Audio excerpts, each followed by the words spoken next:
I'm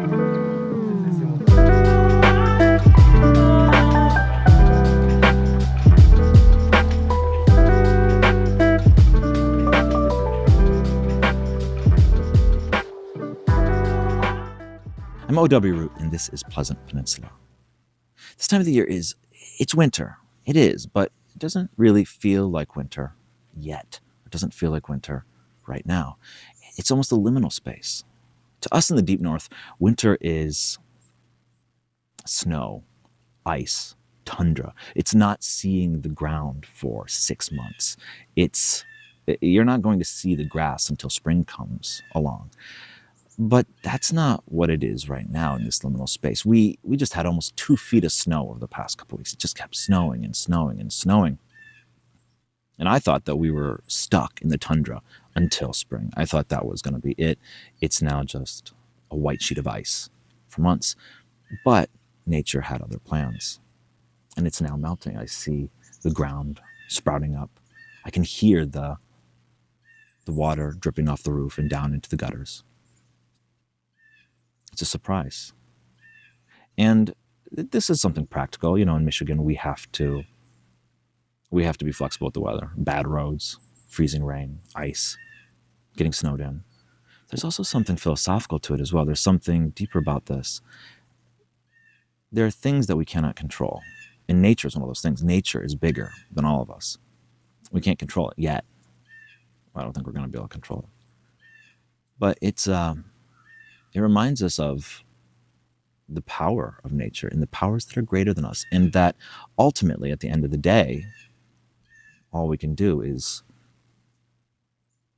take what nature gives us and react and adapt.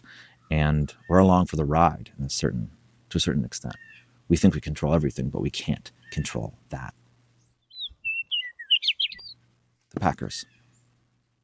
Why do we want to talk about the Packers? I want to talk about the Packers. You might say, well, we're in Michigan. Why are we talking about the Packers in Michigan? What if I told you that there are Packers fans in Michigan? And I don't mean the guy who lives down the street who went to school in Wisconsin, or he happens to root for the Packers because he grew up there. No.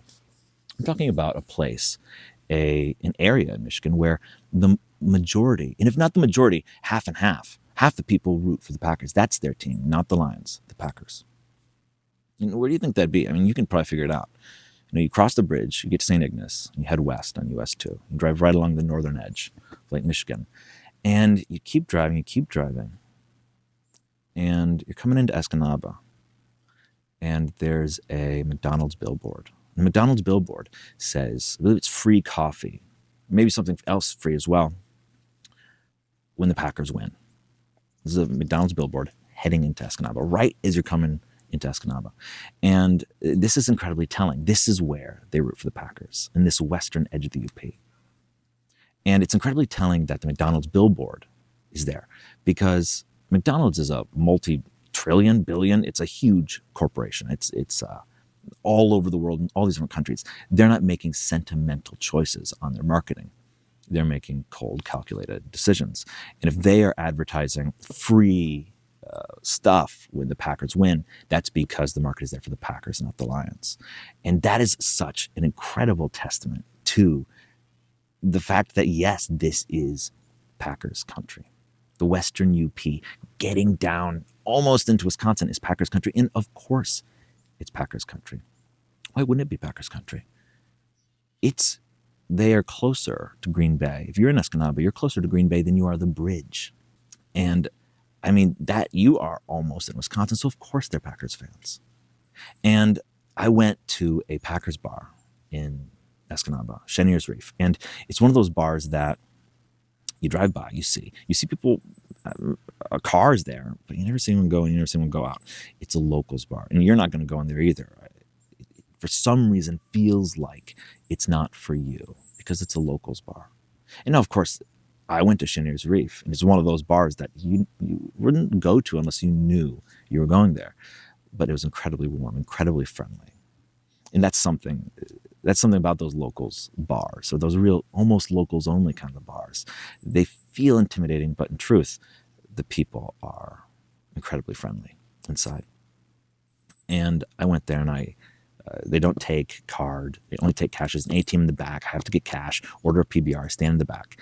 And I watch the game with everyone at Chenier's Reef. And the thing that struck me about Chenier's Reef was it was like watching a game, a Packers game, Packers versus the 49ers. It was like watching a game at someone's house.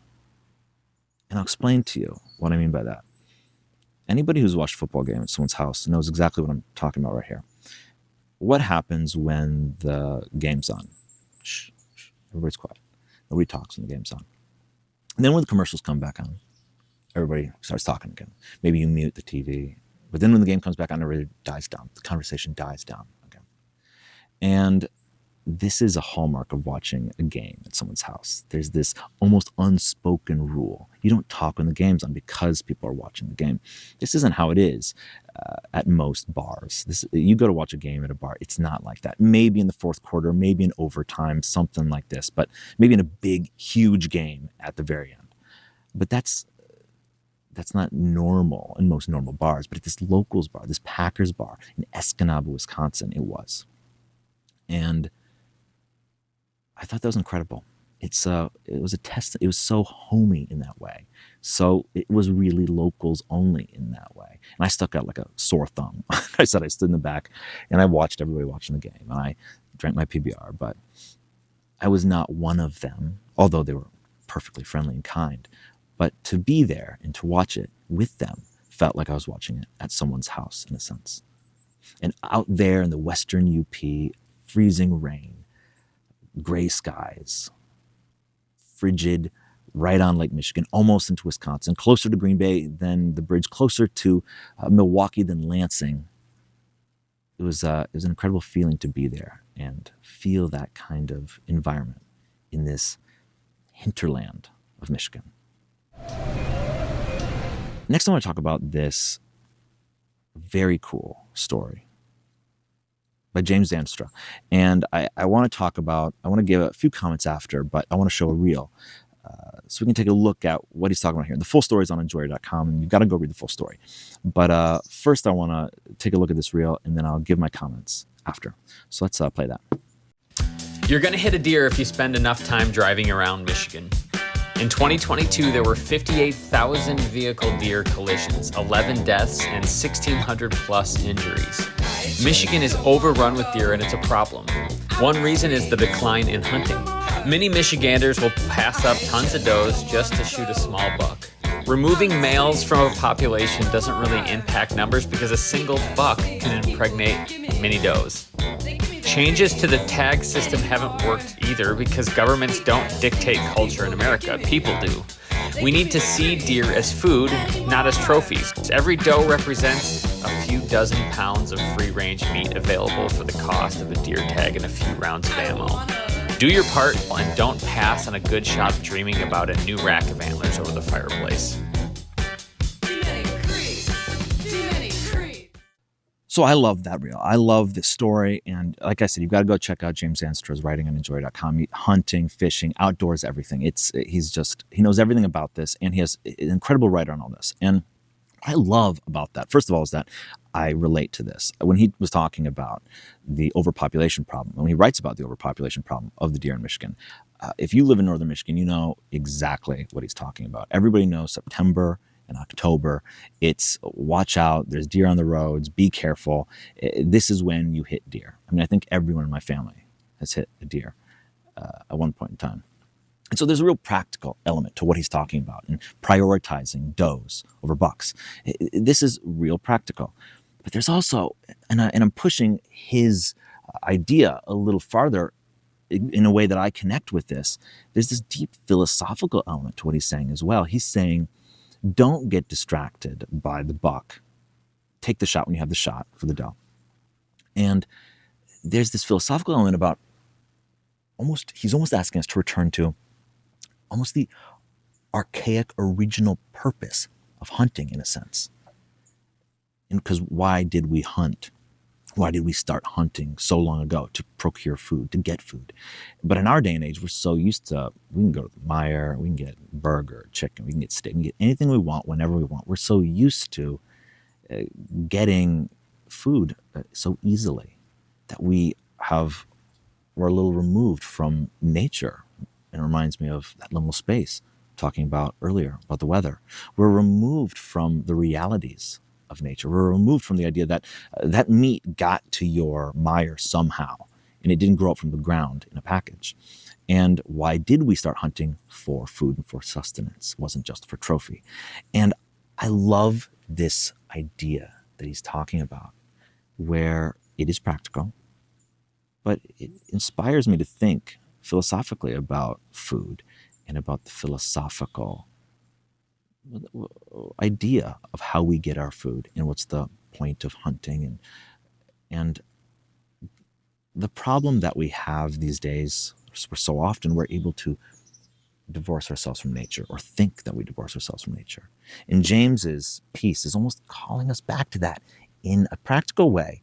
But there are these echoes of philosophy there, drawing us back to nature and to the reason why, the original reason why, the natural reason why.